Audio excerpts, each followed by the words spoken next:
Bom dia a todos.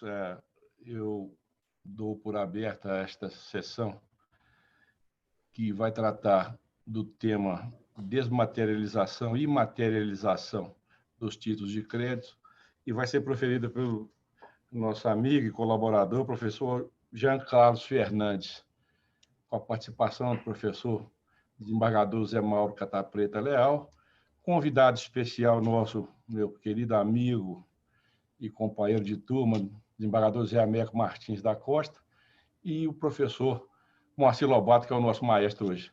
Como o tempo nos é muito caro, eu costumo realçar aqui, eu vou passar imediatamente a palavra ao desembargador Lobato, não sem antes agradecer com muita efusividade a participação do professor Jean Carlos, que prontamente se dispôs a participar e a proferir e dividir conosco seus conhecimentos. Desembargador Zé Mauro Catapreta Leal também, que está aqui colaborando, é um colaborador da escola e amigo particular. Desembargador Zé Américo, também amigo, estudioso, e vai colaborar. Hoje ele é o convidado de honra.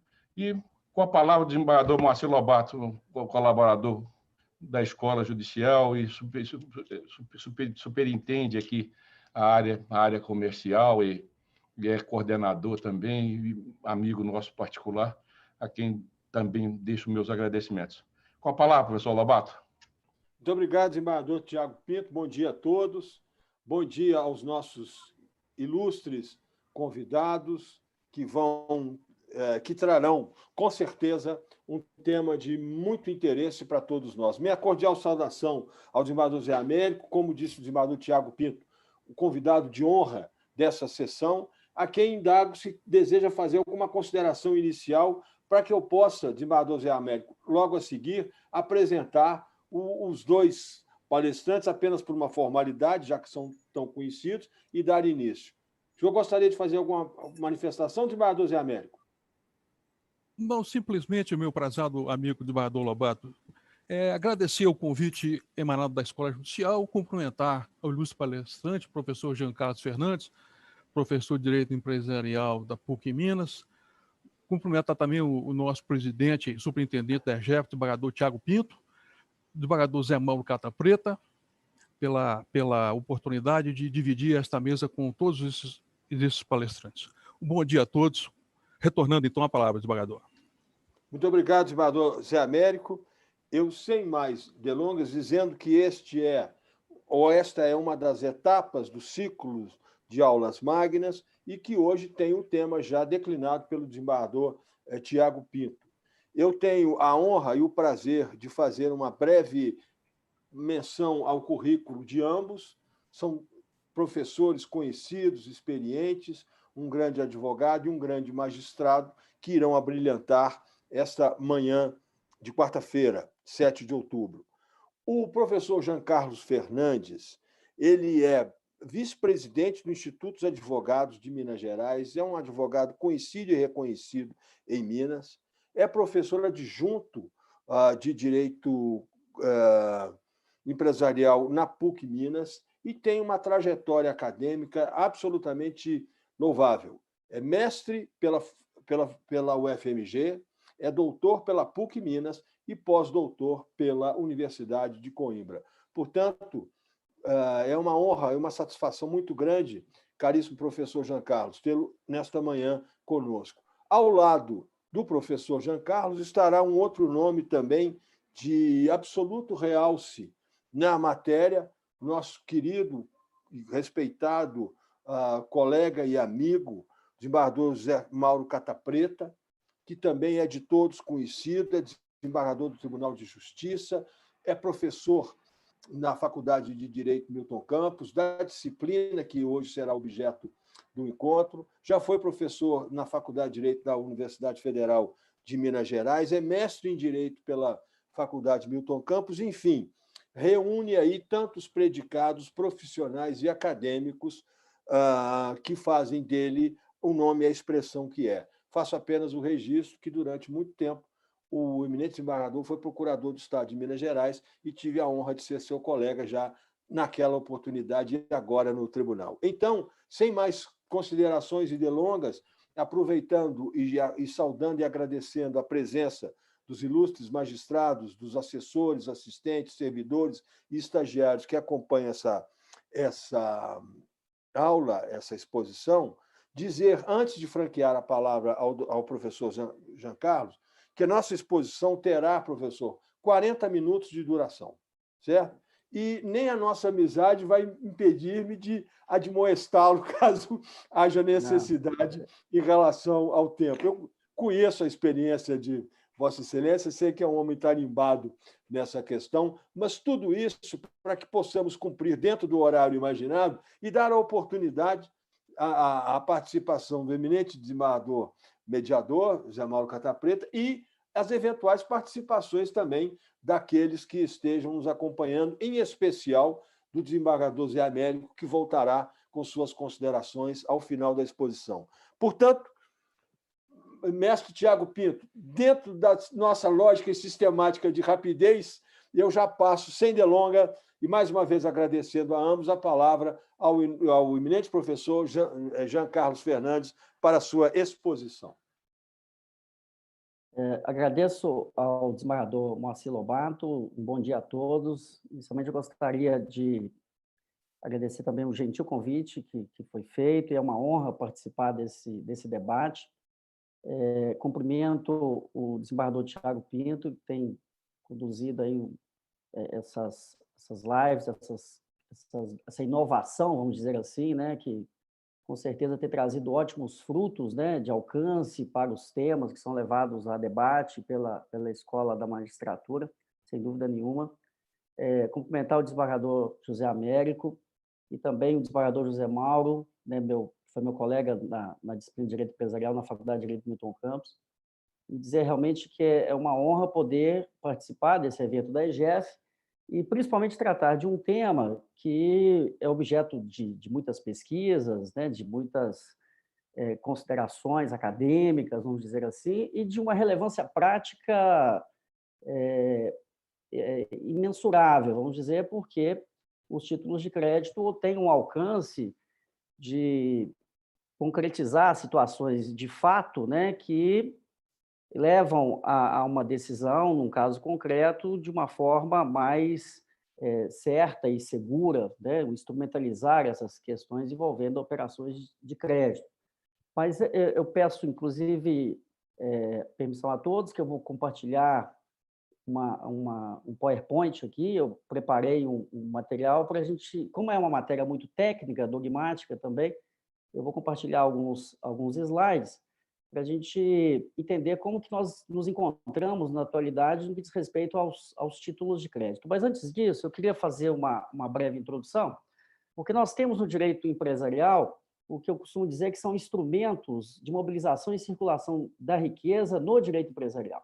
Que instrumentos são estes? Nós temos contratos empresariais, contratos realizados entre empresários, inclusive agora com a Lei de Liberdade Econômica, nós encontramos ali, na nova legislação, uma forma mais clara de interpretação dessas relações entre empresários, não obstante tenhamos perdido a parte geral do Código Comercial de 1850, com a revogação pelo Código Civil de 2002, mas, mesmo assim, podemos afirmar que existe uma teoria geral de contratos empresariais, para não confundir a interpretação dos contratos empresariais com contratos baseados no Código de Defesa do Consumidor. Um outro instrumento de mobilização e circulação da riqueza na atividade empresarial são os valores mobiliários, regulados lá na Lei 6385 de 76. E tanto valores mobiliários como contratos empresariais, nós temos tipicidade e atipicidade, né? Nós temos contratos, inclusive em matéria de contratos empresariais, nós temos mais contratos atípicos do que tipificados, porque os tipificados são poucos. Nós temos lá a concessão comercial de veículos automotores, da Lei Ferrari, a representação comercial. E nos valores mobiliários, a Lei 6385, no artigo 2º, tipifica alguns valores mobiliários, ações, debêntures, bônus, e deixa uma cláusula aberta também no artigo 2º, no inciso 9, a possibilidade de quaisquer outros contratos de investimento coletivo ou títulos que a CVM, regulamentando, sirva para captar recursos no mercado. E o outro instrumento que o empresário se vale são justamente os títulos de crédito. Aí, títulos de crédito, é necessário fazer uma releitura na atualidade, em razão dos avanços tecnológicos, principalmente a partir da tecnologia que entrou na atividade bancária a partir do final da década de 80, início da década de 90, e nos dias de hoje é importante discutirmos, principalmente, qual é a importância dos títulos de crédito para o desenvolvimento econômico. Aí, uma passagem do autor, muito conhecido, Túlio Ascarelli, nos deixa uma indagação importante no que diz respeito a essa disciplina. Ascarelli sempre defendeu como os títulos de crédito como um instituto um dos mais importantes para o desenvolvimento da economia. Então, dizia Túlio Ascarelli, se nos perguntassem qual a contribuição do direito comercial na formação da economia moderna, outra não poderíamos, talvez, apontar que mais tipicamente tem influído na economia do que os institutos dos títulos de crédito. Será que essa frase de Túlio Ascarelli ela tem ainda uma importância na atualidade? Será que nós temos hoje os títulos de crédito como instrumentos que contribuem muito para a formação, o desenvolvimento econômico? É isso que eu pretendo colocar aqui nessa exposição, justamente para dizer para onde foram os títulos de crédito, onde que estão os títulos de crédito sobre o aspecto, principalmente, de importância econômica. Então, essa é a minha intenção, e poder, ao final, responder essa pergunta, e também, em termos de legislação, como que o Brasil tem feito com essa evolução tecnológica que atinge todas as relações, obviamente, comerciais, e que atingiu os títulos de crédito. Eu vou compartilhar aqui, então, esse material para nós darmos início aí a essa exposição. Então, olha, vejam bem, desmaterialização e materialização dos títulos de crédito, o título, inclusive, nos coloca sob o aspecto de diferenciar, né, a desmaterialização daí do que nós estamos chamando aqui de imaterialização, né, não são sinônimos aqui. E essa pergunta que eu já adiantei, para onde foram os títulos de crédito? Onde os títulos de crédito estão na atualidade? Então, ao final da exposição, é nossa intenção que possamos responder a essa indagação inicial. Então, como o tema da palestra é desmaterialização e materialização, nós temos uma reformulação dessa teoria clássica dos títulos de crédito, que eu chamo da materialização à imaterialização. Ou seja, inicialmente, a materialização foi necessária, a materialização, né, o direito cartulário, o direito presente em um documento enquanto documento físico, papel, né, inseparável naquela concepção do Vivante, né, essa conformação do direito e o documento. O título de crédito é um documento necessário para o exercício do direito literal e autônomo nele mencionado. Sem o documento não é possível exercer o direito. Né? Como que eu executo se eu não tenho o documento? Então, a materialização, ela existe hoje? Existe. Nós temos títulos materializados. Nós temos o cheque, por exemplo, é um título materializado. Nós temos a nota promissória, é um título materializado. Cédulas de crédito bancário é um título materializado. Cédulas de crédito rural, nós encontramos sempre demandas envolvendo esses títulos. Mas são muitos ou são poucos? Qual que é o reflexo em termos econômicos desses títulos materializados? Depois nós passamos por um processo de desmaterialização. Aí o processo de desmaterialização, nós desmaterializamos o que antes era matéria, ou seja, um documento no suporte papel, cartular, é transformado em documento eletrônico. Fizemos isso na Lei 11.076 de 2004, dos títulos do agronegócio, o CDA, o WA, que podem ser emitidos sobre a forma cartular e depois são desmaterializados. É o que nós chamamos aqui do fenômeno da transmutação de suporte. O título nasce em papel, mas ele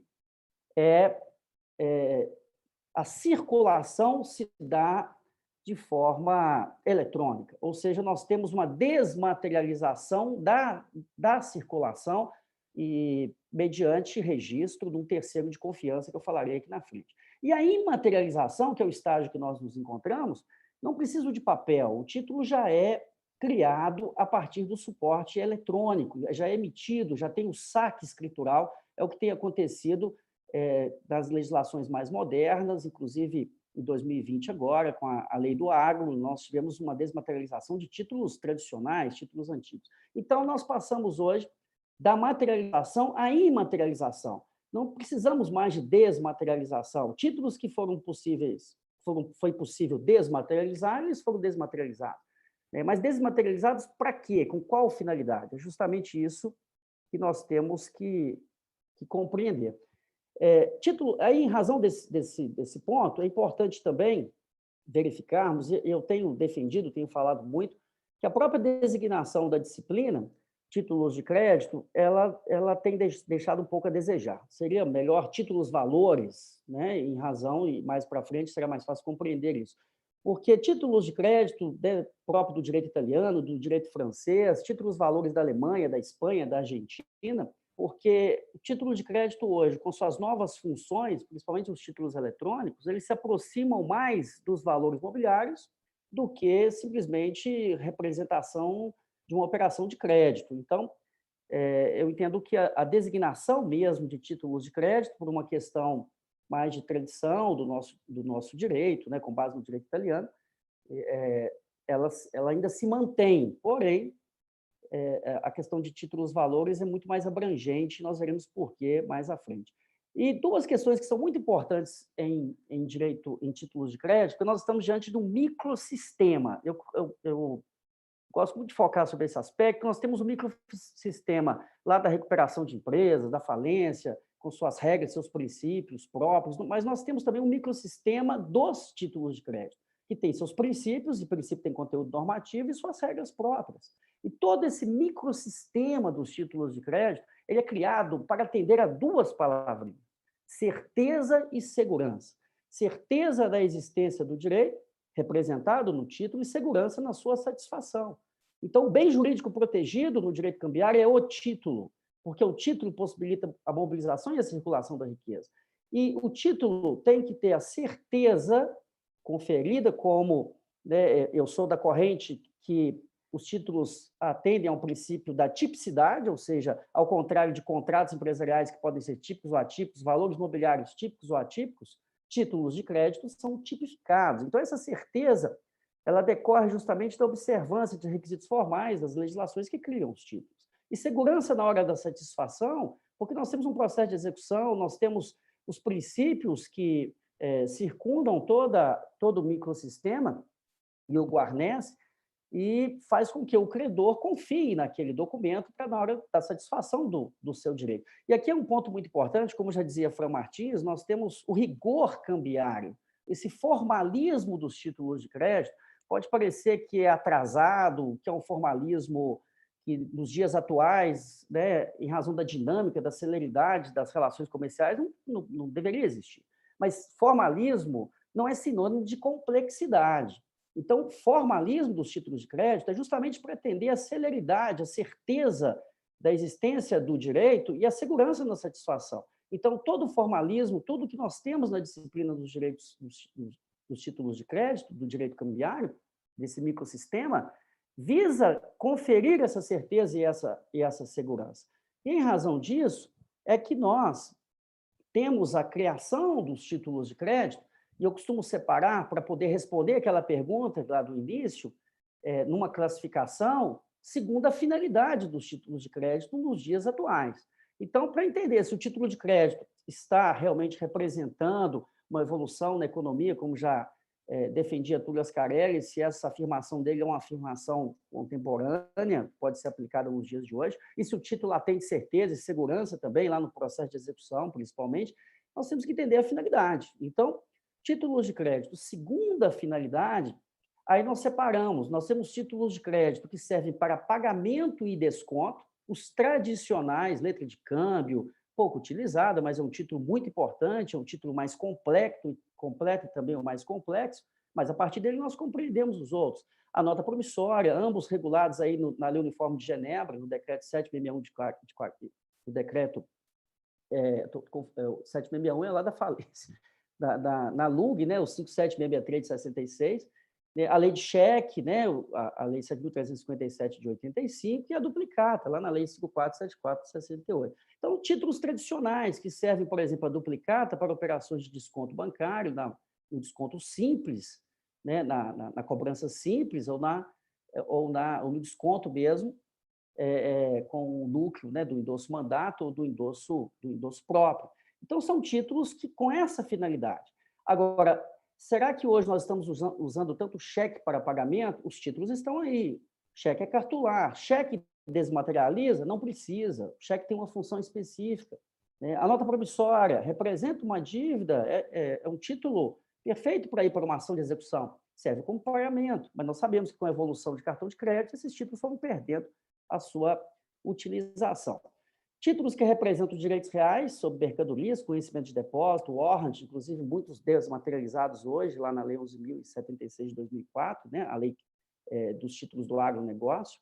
Financiamento e empréstimo, nós temos muitos, inclusive em demandas judiciais, com a cédula de crédito rural, industrial, comercial. Então, são títulos, cédula de crédito bancário, que serve para operações bancárias de qualquer natureza, financiamento com crédito vinculado. Então, são títulos que têm emitidos em favor de instituições financeiras e têm essa finalidade. E a última finalidade aqui, investimento e captação de recursos. Investimento e captação de recursos é uma finalidade, principalmente dos títulos eletrônicos. Eu citei alguns aqui: letra de arrendamento mercantil, letra financeira e letra imobiliária garantida. Nós temos inúmeros, o CRI, o CRA, né, o Certificado de Recebíveis Imobiliário, o Certificado de Recebíveis do Agronegócio, a LCI, nós temos vários títulos de crédito e com essa finalidade de investimento e captação de recursos. Mas essa finalidade de investimento e captação de recursos, ela nos leva à compreensão nos dias de hoje para onde foram os títulos de crédito.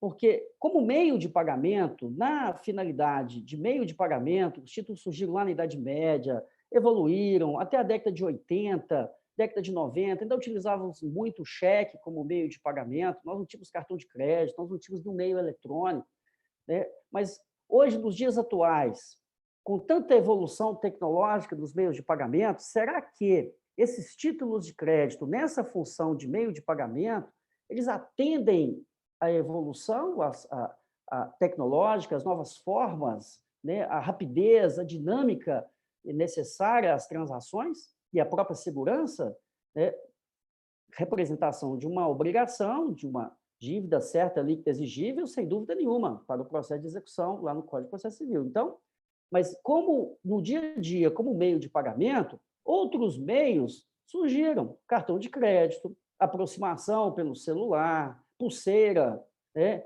Bitcoin, né, as moedas eletrônicas aí, né, digitais, e agora, recentemente, o Pix, né? Nós temos agora uma forma de pagamento que está aí para já entrar em utilização pelo Banco Central, nas instituições financeiras, cadastrando todos nós.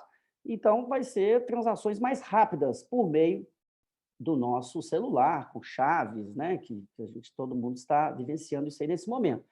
Aí vem a pergunta: será que esses títulos de crédito que surgiram tradicionalmente como meio de pagamento, eles atendem a essa função hoje de meio de pagamento? É melhor eu pagar com cheque ou fazer uma transferência eletrônica? É mais seguro a transferência eletrônica ou o cheque?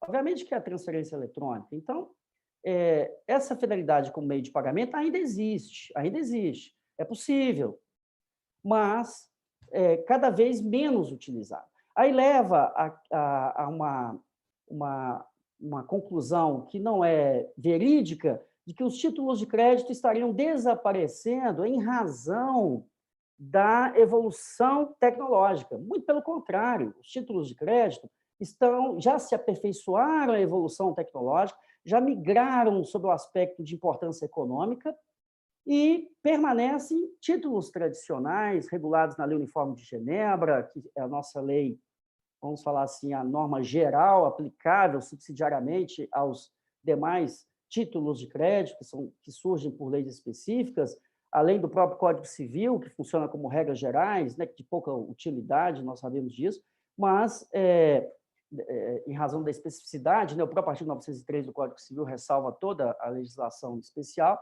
mas os títulos como meio de pagamento, eles têm perdido a sua utilização há muito tempo, desde que iniciou a informatização bancária. Então, os títulos foram para onde?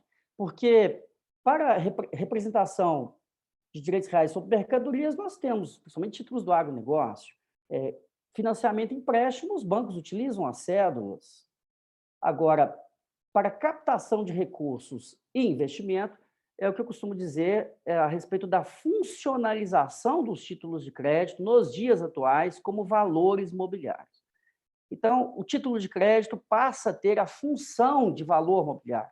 E a função de valor mobiliário é justamente a captação de recursos por parte de quem emite e de investimento por parte de quem adquire um valor mobiliário. Então, esses valores mobiliários que estão lá na Lei 6385 de 76, no seu artigo 2º, tipifica, né, traz alguns valores mobiliários tipificados, como, por exemplo, ações, debêntures, bônus. Mas o que nos chama muita atenção para poder termos essa conclusão muito fácil de que os títulos estão funcionalizados como valores mobiliários é justamente o inciso 9º aqui, quando ofertados publicamente, são valores mobiliários sujeitos ao regime desta lei, quando ofertados publicamente, quaisquer outros títulos ou contratos de investimento coletivo que gerem direito de participação, de parceria ou de remuneração. Então, quaisquer outros títulos, título de crédito, que gerem direito de remuneração. Captação, uma instituição financeira emite letra financeira, ela quer captar recursos, e quem adquire uma letra financeira está querendo uma remuneração melhor do que qualquer outro tipo de investimento que ele está colocando seus recursos perante aquela instituição. Então, nós temos aqui uma possibilidade de funcionalização desses títulos de crédito como valores mobiliários em razão dessa cláusula aberta do artigo 2º, inciso 9º, da Lei 6385 de 76. Obviamente que com a autorização da CVM, né, pois ofertados publicamente. Então, nós temos aqui uma definição de valores mobiliários, ou seja, todos que estão listados na lei, que são os tipificados do artigo do primeiro inciso até o 8º, desse artigo 2º, quaisquer outros criados por lei ou regulamentação específica, ou quaisquer outros que se enquadrem no inciso 9º da lei, conforme citado acima. Então, em resumo, aí, os valores mobiliários são essa forma de captação de recursos e de investimento por parte de quem titulariza. Nós vamos abordar a questão da tipicidade, porque o nosso legislador tem feito a opção desses títulos eletrônicos, os tipificando como títulos de crédito, né? Esses documentos eletrônicos, vamos dizer assim, de captação de recursos, mas coloca como títulos de crédito, nós veremos isso. Ao contrário, por exemplo, de outros países, tem um autor português chamado Amadeu Ferreira, o livro dele é Valores Mobiliários, uma nova forma de circulação da riqueza, ou seja, em razão da desmaterialização, seriam os valores mobiliários uma nova forma de circulação da riqueza? Eu até coloco uma interrogação, porque o legislador no Brasil, ele tipifica alguns valores mobiliários, mas, ao mesmo tempo, ele confere a alguns títulos de crédito a função de valores mobiliários. Então, sob esse aspecto, nós já temos a funcionalização já adotada no nosso ordenamento jurídico. Então, nós temos aqui uma representação que é muito interessante de títulos de crédito funcionalizados como valores mobiliários, né? Nós temos aqui, de um lado, títulos de crédito, no chamado diagrama de Venn, como, inclusive, é destacado pela professora Érica Gorga, da Fundação Getúlio Vargas, porque nós temos, pensamos durante muito tempo em títulos de crédito e valores mobiliários como gênero e espécie, mas, na realidade, nós temos aqui, numa representação matemática, vamos dizer assim, do diagrama de Venn, nós temos o conjunto A e o conjunto B. O conjunto A, títulos de crédito, o conjunto B, valores mobiliários. Em algum ponto, eles se encontram. Então, nada impede, como nos traz aqui o professor Oswaldo Matos Filho, nada impede que exista um mesmo título que se possa comportar como título de crédito ou como valor mobiliário. claro está que não ao mesmo tempo, ao sabor da conveniência do emitente ou do credor. Se o papel for emitido somente enquanto documentação de dívida, uma nota promissória, por exemplo, e se não for objeto de oferta pública por parte do emitente aos tomadores, pertencerá ao mundo dos títulos de crédito, exclusivamente. Entretanto, se a ele se agregar a expectativa de lucro, transformando por tal em um contrato de investimento, né, entre aspas, aí estaremos no âmbito da legislação concernente aos valores mobiliários. Ou seja, nós temos um documento que tem todos os princípios, guarda a certeza, guarda a segurança que é conferido pelo microsistema dos direitos dos títulos de crédito, mas, ao mesmo tempo, está regulado lá na Lei 6385 de 76, porque está sendo ofertado publicamente. Nós saímos de uma emissão de títulos de crédito sob aspecto individual, como mero documento representativo de dívida, a exemplo da nota promissória, passamos para uma emissão em massa, né? O título de crédito servindo para captar recursos. Aí, o papel do legislador sobre esse aspecto é muito importante. E o papel do que a gente chama de terceiro de confiança, como diz os autores espanhóis. Porque o terceiro de confiança, se o título de crédito é um título eletrônico, é necessário que ele esteja escriturado, é necessário que ele esteja registrado em algum lugar. Aí o Código Civil até contribui bem sobre esse aspecto, quando fala dos títulos nominativos, lá no artigo 921, 922, fala que títulos nominativos são aqueles títulos de crédito que podem ser emitidos, que são emitidos mediante escrituração do emitente, na escrituração do emitente, e circula mediante registro na escrituração do emitente, o que até pouco tempo atrás era inconcebível sob o aspecto de títulos de crédito, porque como que eu vou emitir um cheque, vou ter que registrar em algum lugar? Mas porque o cheque é meio de pagamento. Agora, um título que serve como valor mobiliário, ele se vale de um terceiro de confiança, que vai realizar a custódia, o depósito desses títulos, as transações, e que emitirá um extrato, quando necessário, para ancorar uma ação de execução, porque nós tivemos, em 2010, o preenchimento da última lacuna que faltava em termos legislativos, que é como a gente executa um título eletrônico. Nós veremos daqui a pouco. Então, a B3, Brasil Bolsa e Balcão, né, que incorporou, né, a antiga designação da BMF Bovespa, a B3 incorporou a CETIP e passou, né, a ter esse braço, esse serviço de custódia, né, como depositário central, registro, depósito, negociação e liquidação de títulos e valores mobiliários. Então, esses títulos eletrônicos estão registrados na B3 e, a partir dali, as negociações são realizadas. E a B3 é responsável por emitir os extratos, né, o chamado depositário central, o terceiro de confiança. É só a B3? Não, a B3 é autorizada a funcionar, é uma sociedade anônima de capital aberto, é autorizada a funcionar pelo Banco Central, pode ter outras. Mas a B3 tem essa função e faz de forma muito eficiente e tem funcionado no Brasil como realmente o depositário central desses títulos eletrônicos funcionalizados com valores mobiliários.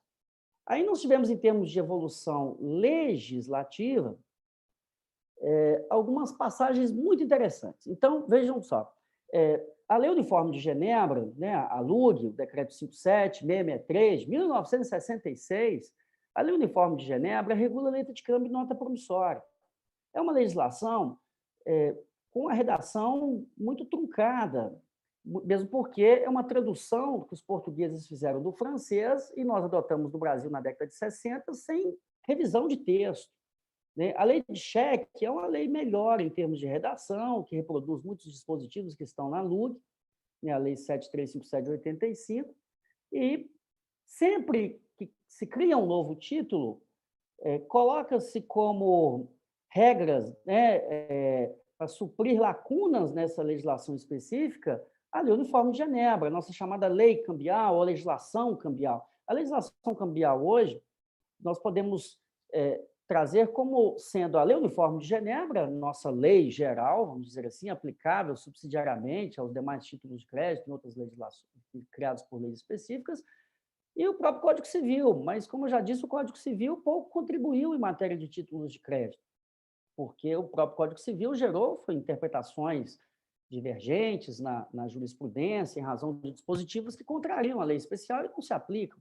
Nós temos um anteprojeto do Código Comercial que tramita no Congresso, que tem um capítulo sobre títulos de crédito muito interessante, seriam as regras gerais, fala de transmutação de suporte, fala que um título que está no suporte papel passa para o suporte eletrônico e mantém a mesma funcionalidade, que é a equivalência funcional. Então, nós precisaríamos de uma parte geral mais clara, né, como foi feito agora na Lei de Liberdade Econômica, diz respeito aos contratos empresariais.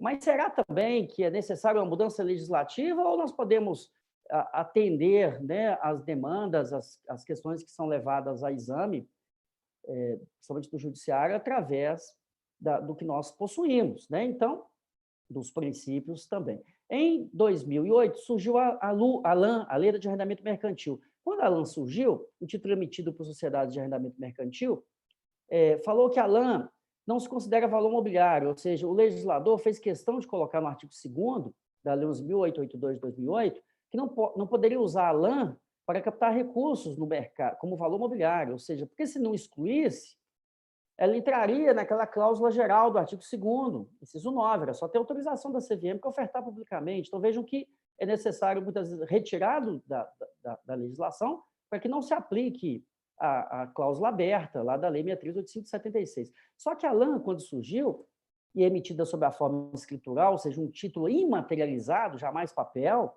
a LAN ela não tratou da execução. Como é que executa no caso de uma necessidade, em razão de uma inadimplência? A execução veio na letra financeira, na Lei 2.249 de 2010, que regula a letra financeira, e supriu, foi a primeira legislação que tratou da execução, né? Porque a letra financeira é emitida por instituições financeiras para captar recursos. Então, eu posso, no meu banco, e emprestar dinheiro para o banco e ter uma letra financeira. Se o banco entra em liquidação, eu vou pedir um extrato lá na B3 e vou habilitar aquele extrato, porque ele é uma representação física do título eletrônico. Então, lá na LAN, veio no artigo 38, que ela era exclusivamente escritural, emitida sob a forma escritural, imaterializada, e que a LAN, no artigo 38, parágrafo 1º, é título executivo extrajudicial que pode ser executado, independentemente de protesto, com base em certidão de inteiro teor dos dados informados no registro, emitida pela entidade administradora do sistema de registro de liquidação financeira de ativos autorizados pelo Bacen, que, no caso, a B3. Então, pega-se o extrato não é o título de crédito, o extrato não é a letra financeira, a certidão não é a letra financeira, a certidão é uma representação física do título eletrônico, porque nós temos que ter o documento necessário para o exercício do direito literal e autônomo nele mencionado. Só que a literalidade ou completude é obtida, né, mediante extrato, certidão, que vem do registro junto ao terceiro de confiança. Já em 2015, surgiu a letra imobiliária garantida, e percebam que houve a mesma reprodução nessa legislação, falando que é um título eletrônico e é um título executivo extrajudicial, e pode ser executada independentemente de protesto, com base em certidão de inteiro teor emitida pelo depositário central. Então, usando a designação depositário central, que pode aparecer outros, o terceiro de confiança. Então, reforçando a possibilidade de execução, de aparelhar um processo de execução, o título tem que ser certo, líquido, exigível, e como é um documento necessário, se for cheque, eu junto o cheque. Se for um título eletrônico, eu pego uma certidão. Então, a executividade dos títulos eletrônicos não tem mais nenhuma dificuldade sobre o aspecto de que as legislações permitem, com base na certidão de inteiro teor emitida pela entidade, pela central registradora, pelo depositário central. Obviamente que vamos encontrar poucas demandas envolvendo esses títulos, mas, por exemplo, letra financeira, se tiver uma liquidação de uma instituição financeira, e, posteriormente, aquilo gera um processo de falência, onde tem que habilitar o crédito, a certidão da B3 representa os direitos todos, né, que aquele portador possui perante a instituição financeira que pretende recebê-los no processo concursal. Então, aqui a legislação, apenas citei, que menciona que a letra financeira, em 2010, então, título executivo extrajudicial com base na certidão. Do mesmo jeito, na letra imobiliária garantida em 2015. E, em 2018, a famosa duplicata escritural da Lei 3.775 de 2018, Eu digo famosa porque eu escrevi sobre isso em 2002, sobre legitimidade do boleto bancário, hipótese de execução e falência, sob orientação, naquela época, do meu mestrado em Direito Comercial do UFMG, do saudoso professor Willy Duarte Costa. Então, naquela oportunidade, falava-se muito de duplicata escritural, duplicata desmaterializada, que esse boleto bancário era duplicata. Obviamente que não tinha legislação sobre isso, mas o STJ, em 2010, disse que o boleto seria a representação física de uma duplicata escritural com base nos usos e práticas mercantis. Então, dizia-se em 2010 que era um título criado com base em usos e práticas mercantis. Então, seria duplicata escritural. Mas escritural vem de quê? Escritural vem de escrituração, está registrada onde? Então, a lei de 2018, ela manteve em vigor a duplicata cartular, que é a lei 5474/68, muito pouco utilizada, mas trouxe uma regulamentação da duplicata escritural. Mas que regulamentação é essa? Apenas para que a duplicata escritural possa servir no pequeno mercado, que é muito utilizado para a captação de recursos por ME e EPP, que ela saia dos bancos. Em que sentido? Se ela é levada para os bancos não poderiam fazer um fundo de investimentos em duplicata escritural e oferecer isso no mercado, aí como valor mobiliário. Ou seja, a legislação passa a permitir que a duplicata seja escriturada, registrada, cria uma central registradora, ainda tem muitas questões aqui que precisam ser regulamentadas, mas nada impede, que a legislação também não tem nenhuma vedação com relação a isso, que nós tenhamos duplicatas circulando no mercado, né, como valores mobiliários. Lógico que é um título que tem muita fraude em razão de emissão de duplicatas frias, mas isso acaba sendo mais restrito por causa do registro, né, que os dados da operação vão ter que ser cruzados ali para saber se realmente existiu a relação causal.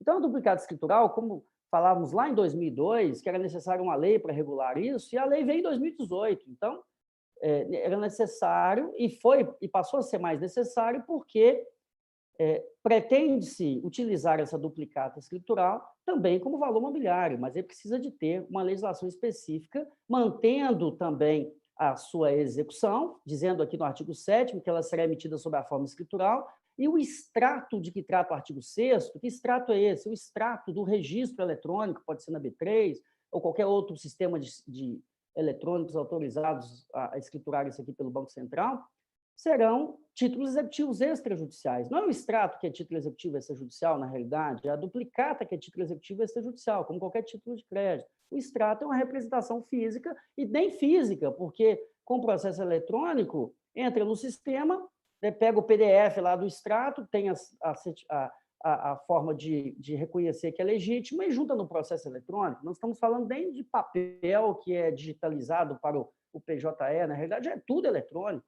Então, a duplicata veio em 2018. E agora, em 2020, na Lei 13.986, de 2020, que é a Lei do Agro, nós tivemos uma evolução enorme aqui com relação ao que eu disse de desmaterialização. Primeiro, a Lei do Agro criou o chamado patrimônio rural em afetação. Na realidade, o produtor rural necessita de um recurso perante uma instituição financeira, ele pega um terreno que ele possui e afeta esse terreno, primeiro no registro imobiliário, faz uma afetação, né, que não estará sujeito a uma eventual falência, recuperação, caso ele seja atingido, né, nesses processos, salvo dívidas trabalhistas, cria-se aqui uma blindagem legal, né, nesse patrimônio de afetação, porque o patrimônio de afetação será garantia da chamada cédula imobiliária rural, que é a CIR. Né? Então, cria a cédula imobiliária rural, que é um título escritural, né, um título que, em razão da garantia com base em patrimônio de afetação, é um título que vai ter uma ótima aceitação no mercado, pode ser negociado, né, como valor mobiliário aqui, com uma garantia mais forte. Mas também a Lei do Agro, ela cuidou de títulos antigos. A cédula de produto rural da Lei de 94, é possível hoje, com alteração pela Lei do Agro, a desmaterialização da cédula rural. Aí não falamos nem de desmaterialização, porque lá diz que a cédula rural poderá ser emitida sob a forma escritural. Na verdade, é imaterialização. A CCB também, né, a Lei 10.931, com alteração, também permite a CCB escritural, quer dizer, emitida imaterializada. E a cédula de crédito rural, do Decreto 61 de 1967, muito comum nas demandas judiciais, as execuções de cédula de crédito rural, pignoratícia ou hipotecária, e agora também elas poderão ser emitidas imaterializadas. Então, vejam que os títulos que têm possibilidade de serem imaterializados estão sendo imaterializados, porque eles passam a ter a função também de valores mobiliários. Além da função de representação de dívida, também servirão como valores mobiliários para captar recursos. Agora, eu vou desmaterializar cheque? Para quê? Não preciso desmaterializar cheque. O cheque é meio de pagamento, a função dele é essa, o meio de pagamento à vista. Nasceu e vai morrer assim, como meio de pagamento. Agora, se eu tenho um título de crédito que, além de servir como meio de pagamento ou representação de uma obrigação cambiária, eu posso ainda utilizá-lo para captar recursos, o legislador desmaterializa. Precisa de mais alguma coisa, de outra legislação? Não, porque aqui nós temos uma lei que trata da desmaterialização, fala da escrituração dos títulos, então, com base em leis específicas que nós estamos fazendo isso. Agora, todas essas leis falam que são títulos de crédito. Aí, se falasse que não são títulos de crédito, seriam valores mobiliários, lá no artigo 2º, inciso 9.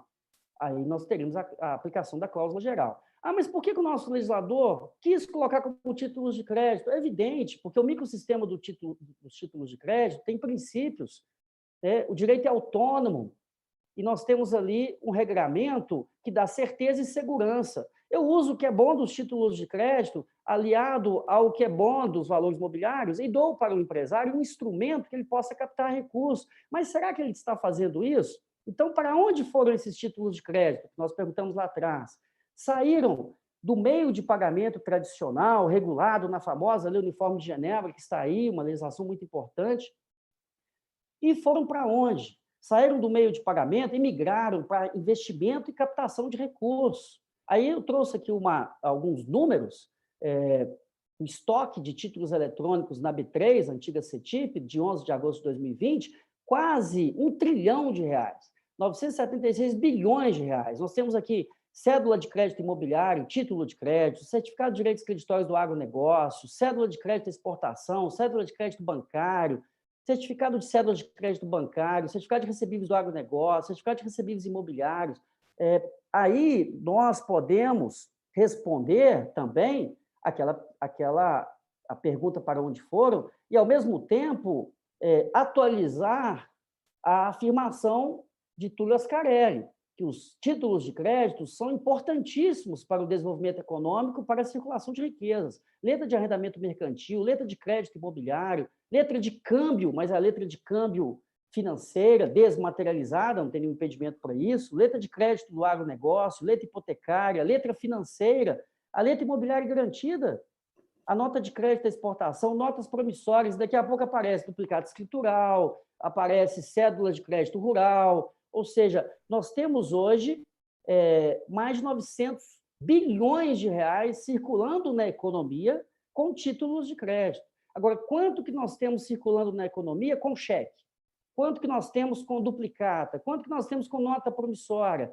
Né? Então, essa que é a grande questão, porque nós temos no direito empresarial que sempre analisarmos a função econômica dos institutos. Porque o direito empresarial, o direito comercial, o direito dos negócios, todo estudo dessa área tem que ser um estudo que se preocupe com os impactos econômicos. Então, as próprias decisões judiciais também podem gerar externalidades negativas. Né? Então, encerrando aqui, porque já no último ponto, né? Agora é só o obrigado mesmo, né? Eu queria, então, agradecer deixa eu interromper isso aqui. Eu queria agradecer aí a atenção por terem me ouvido e dizer que eu espero ter respondido a uma pergunta, né? Em termos de economia, de importância econômica, e trazer também essa atualidade da lição de Túlio Ascarelli. Né? Eu agradeço a todos e estou à disposição aí para qualquer indagação a respeito da matéria. Muito obrigado. Muito obrigado, professor Jean Carlos. Eu já, em meu nome, em nome do desembargador Tiago Pinto, além de cumprimentá-lo, agradecê-lo pela rigorosa observância do prazo. Né? Esteve, de fato, absolutamente dentro dele. Eu ia fazer apenas um comunicado que o senhor teria à disposição mais 2 minutos, mas nem foi não. preciso utilizar isso. Sim. Então, já o cumprimento, parabéns pela sua brilhante exposição e, de imediato, passo a palavra ao desembargador e professor Zé Mauro Catapreta. Professor Moacir, a honra de estar aqui por perto de você. Professor Jean Carlos Fernandes, né, caro, dileto, amigo. Doutor Tiago Pinto, a honra de ter com quem partilhar a minha amizade com Vossa Excelência, uma das coisas importantes na minha vida. Doutor Zé Américo, um prazer estar aqui, né, junto com vocês. Professor Jean, primeiro queria parabenizá-lo pelo brilhantismo da palestra. Eu acho que nós continuaríamos aqui pela noite adentro, né? E eu teria que classificar o título de crédito hoje do jeito que está, título de crédito de pobre e de rico. Nós vamos fazer uma distinção de pobre e rico, porque o pobre jamais vai utilizar o pobre, que eu digo, não é um pobre assanhado, não é um pobre assim, não, né? Então, eu acho que a definição mais clara que essa, eu acho que talvez eu seja muito retrógrado e eu não consiga enxergar o direito comercial sem falar. Você veja como assim, ele começou assim, o direito e voltou empresarial. Ele chegou a falar, referindo-se ao direito comercial, Vossa Excelência chegou a falar direito comercial. Como eu falo em sala de aula, eu esqueço do direito empresarial e insisto com o direito comercial, né? Então, sendo avalizado, para usar uma palavra de acordo com a palavra, avalizado, né, por Vossa Excelência, né, avalizado por Vossa Excelência, doutor Moacir, é ótimo. Mas esse negócio que eu falei da classificação do título para pobre e para rico, não tem mudança, não, que pode conferir também no mercado como é, né? Pensei eu aqui, o professor Jean, com maestria, ele destacou esses fatos todos. Professor Jean, vários elogios, né, estão aqui na internet, elogios a Vossa Excelência, a forma clara com que expôs essa matéria e tudo mais.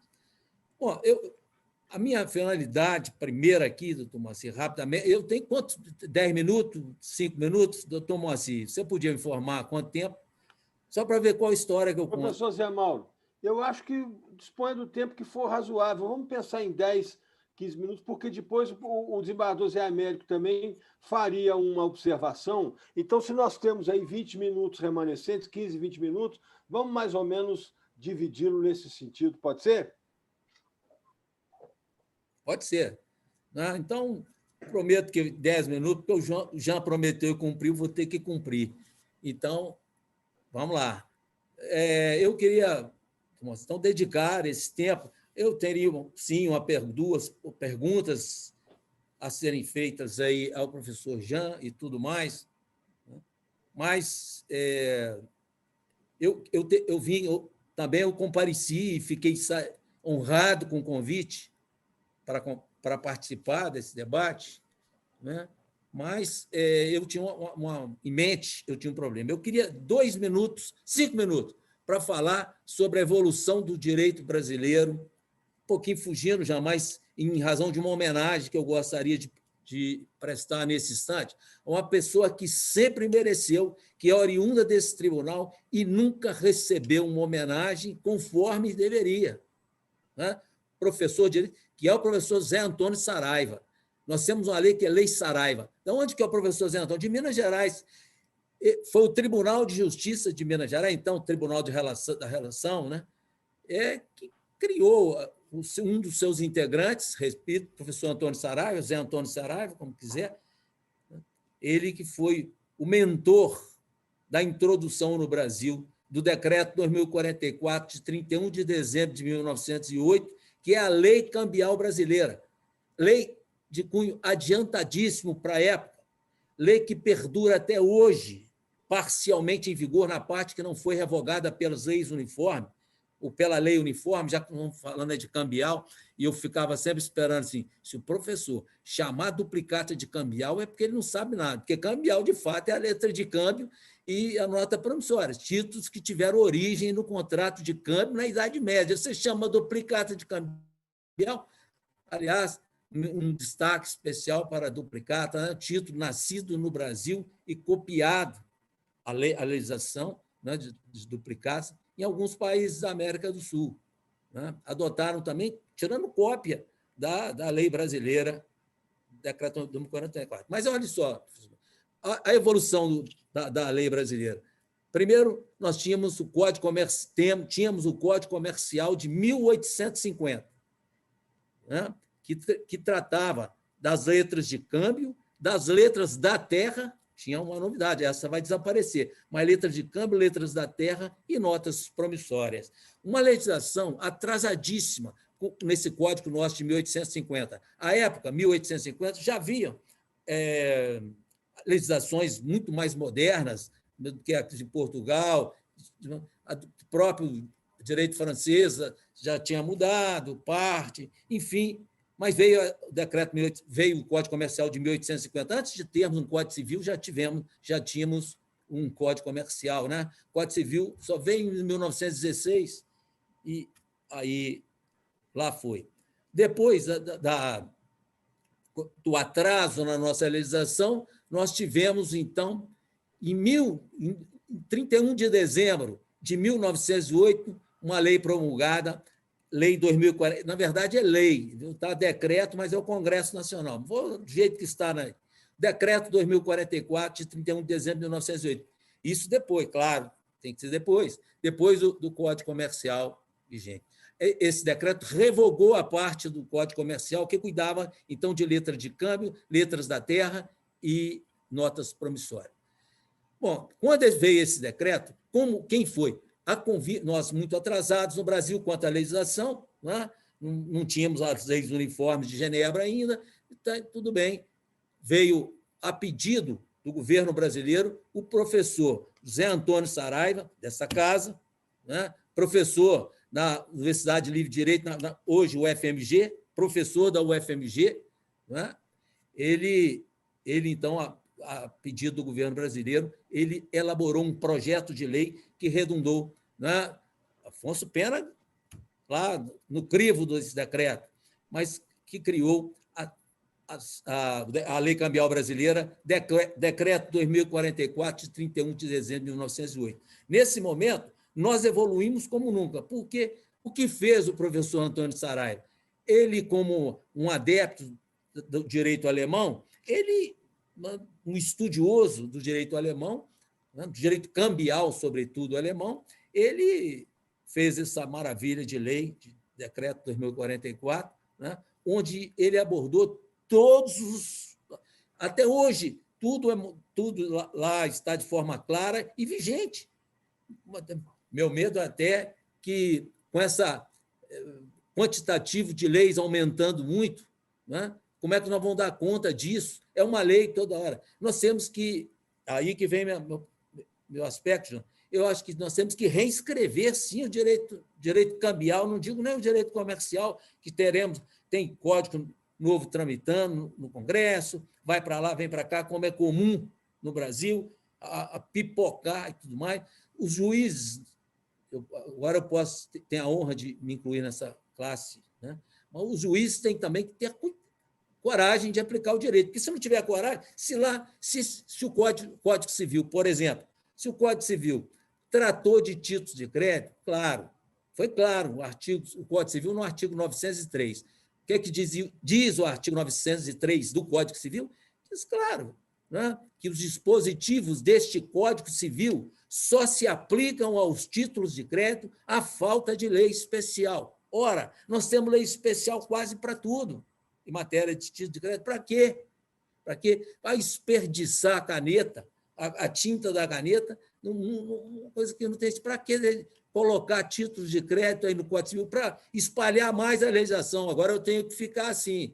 Será que isso aqui está em vigor? Será que eu aplico? Um exemplo, claro, disso, não é a necessidade de outorga uxória ou marital, para o cônjuge que vai prestar aval. Ou ele vai ser marido e mulher, que ambos prestarão aval, ou seria, pelo Código Civil, né, restaria a nós, já com a entrada em vigor também desse Código Civil, veio essas matérias, como digo, repito, né, a outorga uxória marital para a prestação do aval. Aí vem o tribunal e fala, não aplica.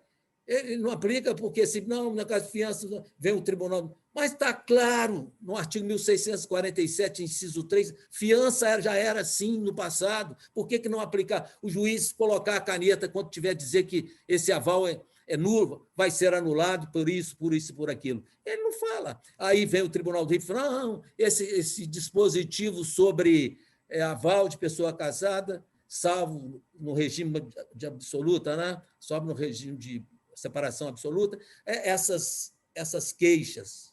Né? Então, aproveita-se um artigo, não vai aplicar, não? Falou que o cônjuge tem o que não autorizou, o cônjuge ele tem 2 anos para anular o aval. Anular é anulável, né? Ato anulável. Mas não aplica, fala que não aplica. Então, o cônjuge não tem essa legitimidade para requerer a anulação do aval. Aí, mas não é só o cônjuge, não, doutor. Está lá também que são os herdeiros desse cônjuge, lá no Código Civil, no artigo 1648. Se ninguém puxar a responsabilidade da legislação, daqui a pouco o Superior Tribunal de Justiça começa a inventar mal. Inventar mal. Não respeitando o princípio da accionata, nada disso. Decretando prescrição da ação monitória sem mesmo iniciar a contagem de prazo para prescrição, porque o título ainda tinha força executiva, já estão tirando o cabimento da ação monitória. É exatamente isso, né? Ela, na falta de documento, não pode ter força executiva. Olha, então, se vai, com base numa nota promissória, julgar uma ação monitória, decidir uma ação monitória, vai aí, mas não começou a contar a nota promissória. Suponha uma nota promissória. A nota promissória, que é título de pobre, uma nota promissória, ela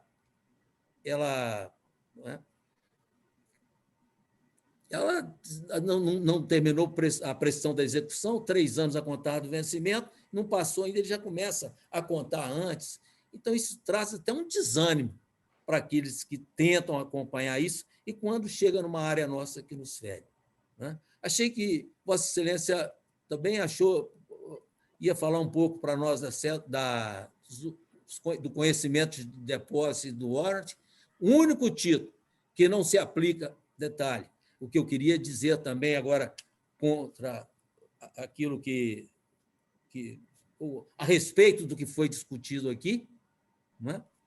Eu queria lembrar isso. Eu perdi aqui um fiapo qualquer. Não, mas sem problema. A lei cambial, a lei uniforme, e a lei cambial também, ela é uma lei supletiva de todos os títulos de crédito. Cédula de crédito bancário, Lei 10.931, esse porque está na moda. Então, se chega no artigo 44, da lei, aquilo que não estiver regulado na presente lei, aplica-se à lei cambial. Chega na lei de duplicatas, 5.474, não a duplicata escritural ainda, 5.474, chega outra vez, não é? Para dizer no artigo 25, lei de duplicata, aquilo que não tiver nessa lei, aplica-se à lei cambial. Ora, a lei cambial ela é supletiva. Como é que vai tirar, como é que vai separar esse joio do trigo? Nós começamos a falar. E agora, para os títulos do agronegócio, eu acho que isso tudo, se nós não cuidarmos de sentar com seriedade e elaborarmos, reinscrever esse direito cambial, que vai ser muito difícil, tem princípios na própria definição do Código Civil também, já trouxe lá no 889, inciso parágrafo 3º, que o título podia ser emitido a partir de caracteres eletrônicos. O Código Civil de 2002 já tinha dado sinal, está lá, está lá, claro, artigo 889, parágrafo 3º do Código Civil. Então, eu não vou, a não ser ressaltar novamente, que eu gostaria muito de ver o tribunal homenagear o professor Zé Antônio Saraiva, né, quando ele morreu, o tribunal estava em sessão no Rio. Ele trabalhou no tribunal aqui, foi desembargador do Tribunal de Minas, né?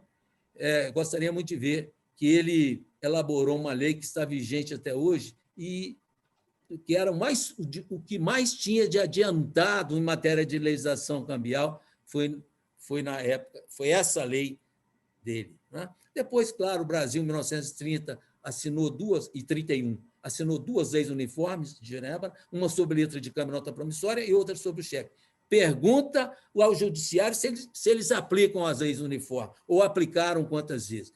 Prefere o juiz fazer a aplicação do decreto 2044, da lei cambial brasileira, porque é muito mais fácil, muito mais didática e correta, com pequenas divergências da lei uniforme. E, por isso, aí o decreto 2044 não aplica, como é o caso de prescrição, né? Tem divergência, mas prevalece a lei uniforme, essas regras que a gente já ouviu em todo lugar. Então, professor Tiago, eu gostaria que levasse a nossa escola, né, esse destaque para o professor Zé Antônio Saraiva, né, que morreu trabalhando, né? Na mesma hora foi que se conseguiu comunicar, porque eu estou falando de 1913, mais ou menos, né? A lei dele, a lei que ele foi o autor do projeto, que transformou na lei uniforme, é de 1908. Né? Porque faz confusão e tal. Então, eu registraria isso e, outra vez, parabenizaria o professor Jean. Excelente, eu sei que a didática dele é perfeita. Muito obrigado também, doutor Moacir, doutor Tiago, doutor Zé Américo, pelo convite e me deixar partilhar com o Jean e com o Moacir. Estou falando agora um bloco de professor de Direito Comercial. O professor Zé Américo também deve ser um autodidata disso tudo, e eu fico aqui falando o que não deu. Então, eu gostaria de agradecer, muito obrigado. Em outras vezes estaremos juntos, se Deus quiser, vamos fazer um debate sobre isso, mais simples, sem dividir a classe em pobres e ricos. Muito obrigado, desembargador professor Zé Mauro Catapreta. Eu queria fazer uma sugestão. Eu não sei se o desembargador Zé Mauro tem aí no chat alguma pergunta que possa ser encaminhada ao professor.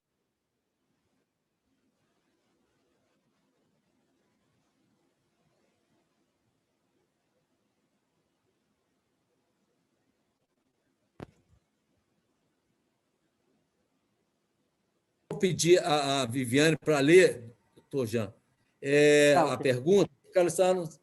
Você vê, porque eu não consegui daqui ouvir direito, mas é provável que vocês daí consigam. Tem uma pergunta, por isso que eu estou fazendo. Tem o nome de quem? São 2 agora. A primeira pergunta. A CETIP garantiria mesmo certeza e segurança? Aí o Eduardo Kelmer também fez um comentário. A CETIP se transformou no megacartório privado nacional, gerando lucros estratosféricos e sem qualquer controle efetivo pelo poder público. A CETIP garantiria mesmo certeza e segurança? É a pergunta do Eduardo Kelmer.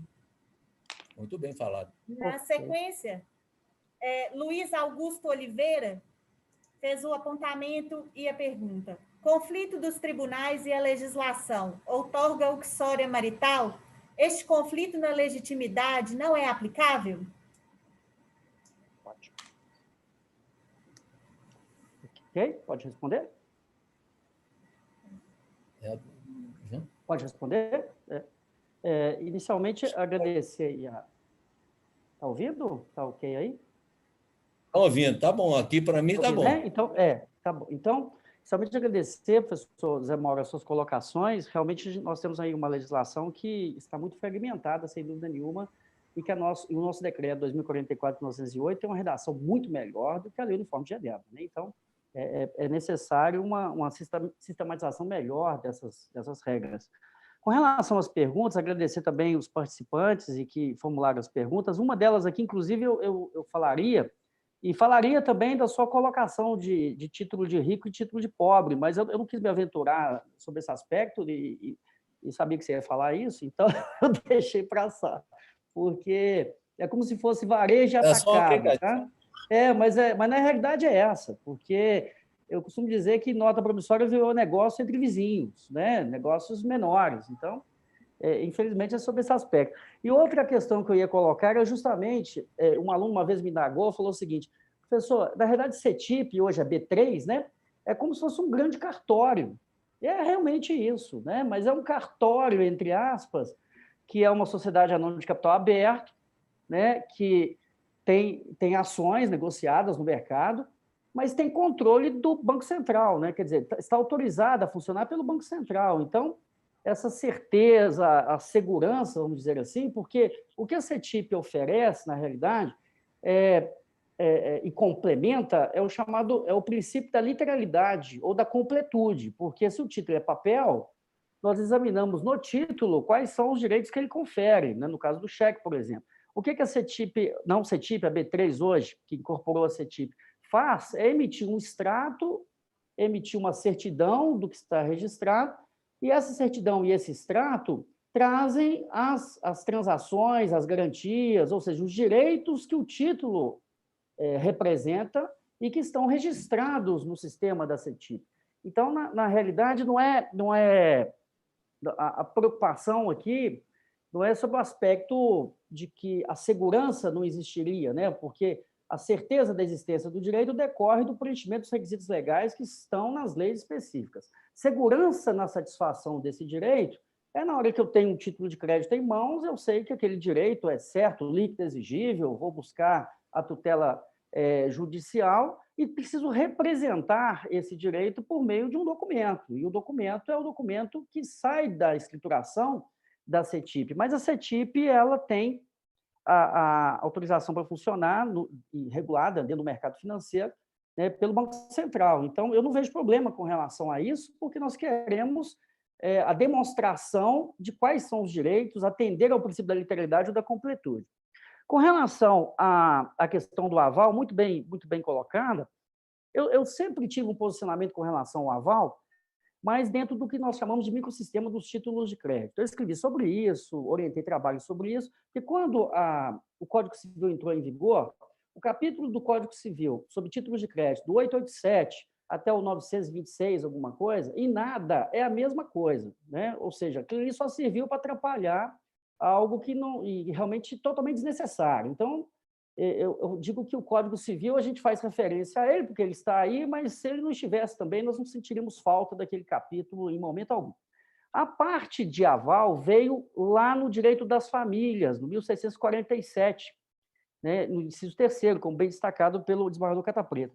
Quando essa disposição veio, o foco foi na proteção da entidade familiar, porque precisaria de outorga para o aval, salvo se casado no regime da separação absoluta de bens, que o STJ entendeu que era a separação convencional, e não a separação legal, do recurso especial que eu tenho aqui, 1.163.074, de 2009, que foi o primeiro recurso especial sobre aval, que o STJ anulou um aval por falta de outorga, mas nesse recurso especial, o que o STJ trouxe, o foco do STJ foi no direito de família, porque estaria colocando em risco a entidade familiar, precisaria de outorga. Porém, no voto vista da ministra Nancy Andrighi, ela acompanhou, mas ela colocou no seu voto o seguinte: essa matéria sobre a eficácia do aval prestado sem outorga é uma matéria que vai gerar muitos debates aqui no tribunal. Ou seja, quando ela fala eficácia, era necessário analisar o aval no plano da eficácia do fato jurídico, não no plano da validade. Então, o Código Civil faz uma análise do fato jurídico no plano da validade. É nulo o aval, anulável o aval por falta de outorga. Agora, a análise que tem que ser feita com base no Estatuto da Mulher Casada, lá na década de 60, assim designado, que é uma designação inapropriada para os dias atuais, é que o aval prestado sem outorga não tem eficácia sobre que aspecto? Não atinge o patrimônio do cônjuge que não assinou. Né? Então, a intenção do legislador de criar a outorga para proteger a entidade familiar é o que a gente costuma dizer que foi um tiro no pé. Por que foi um tiro no pé? Então, todas as relações agora marido e mulher, os dois assinam. Então, aquele que não assinou, não é possível depois invocar eventualmente que aquilo não atingiu pedir a proteção da minha ação sobre esse aspecto os bancos, né, e quem pede o aval vai se adequar ao que a norma exige. E eu sempre tive o entendimento que esse dispositivo não poderia ser aplicado em razão dos princípios dos títulos de crédito, da própria Lei Uniforme de Genebra, que fala que o aval ele é válido, ele não pode ser anulável, salvo algum vício de forma no título. O aval é prestado para o título. E esse dispositivo estaria fragilizando a circulação do título de crédito para exigir que apresentasse certidão se é casado ou não. E que estaria contra o princípio da autonomia das obrigações cambiárias, contra o princípio da independência das obrigações cambiárias. E essa argumentação principiológica, ela está lá no artigo 7º da Lei Uniforme de Genebra. Né? Nós temos os princípios positivados. O STJ, em 2016, no recurso especial 1.633.399, já oriundo de São Paulo, o STJ mudou o entendimento, mas mudou fazendo uma aplicação positivista. Sobre que aspecto? Artigo 903, puro e simples. O Código Civil está tratando de títulos atípicos. Aí, títulos atípicos, não consegue apontar nenhum título atípico que o Código Civil está tratando, né? Mas tudo bem. E que não se aplica o Código Civil para os títulos que estão em lei especial. Como a Lei Uniforme de Genebra não fala de outorga, lógico que não fala de outorga, porque aval é independente autônomo, como é que eu vou falar de outorga no aval? Aval é obrigação cambiária independente autônomo. É só de eu falar que ele é independente autônomo, eu não posso falar de outorga, né? Então, a questão mesmo, como destacou o professor Cata Preta, é de ter uma legislação mais clara, para não gerar essa imprevisibilidade de decisões, né, judiciais, que, do outro lado, gera custo. Pois não, desembargador? É só para agora sim pedir que o senhor, por gentileza, conclua. Eu perdi a conexão, mas já está restabelecido. Nós já estamos num horário quase vencido, mas ainda sim queremos ouvir o desembargador Zé Américo para alguma consideração. Só para Vossa Excelência concluir aí, viu, professor? Ok, então é só isso mesmo. Eu queria só destacar que hoje o entendimento do STJ é que não se aplica, né, a questão da outorga com base no artigo 903, tá? Para os títulos regulados por leis especiais. É um conflito e que hoje a questão já está mais segura, mais previsível em termos de decisões judiciais. É somente isso. Muito obrigado.